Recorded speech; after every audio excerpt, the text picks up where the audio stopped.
Chris Watts has made the news again, and he now has a news story for what happened the night he killed his wife and his 2 kids. In a new, shocking turn of events, Chris is now blaming his mistress, Nicole, for the death of his wife and his 2 kids, and his unborn baby. If you don't remember this case, Chris Watts is a family annihilator. He unalived his whole family in August 2018. His wife had been gone for the whole summer. He had an affair while she was gone.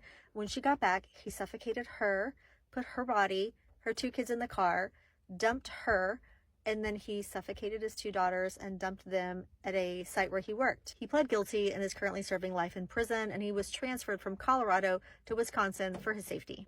Because Chris pled and he got his sentence, there wasn't a trial, there was no discovery, there were no expert witnesses. So while we know kind of what happened, we're at Chris's mercy when he changes his story, because that might be what happened. So Chris is now a born-again Christian, and he is saying that his mistress, Nicole, was the spirit of Jezebel, and she is the reason he did what he did, and he's blaming her. He's also saying she was involved. He says that Nicole Cussender asked him to choose between his family and her, and he says that he was blinded by the forbidden fruit that was Nicole. He's calling her an evil spirit, which is weird because he's the one who killed his family.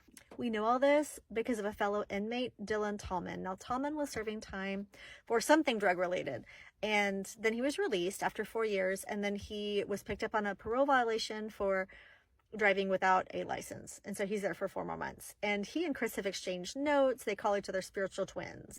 They were going to write a book together, and then Chris backed out. And so now Tallman is writing his own books. I think he's on number 3. And he includes the letters that Chris has written. And Chris has done this several times. Who knows what the real story is? Originally, Chris said that Shanann murdered the girls, and then he strangled her. But then it became obvious that that's not what happened because of ring cameras in the neighborhood saw the little girls. So he changed the story again. So who knows what the truth is? If anyone's interested, the books are called The Cell Next Door. Just proceed with caution because who knows?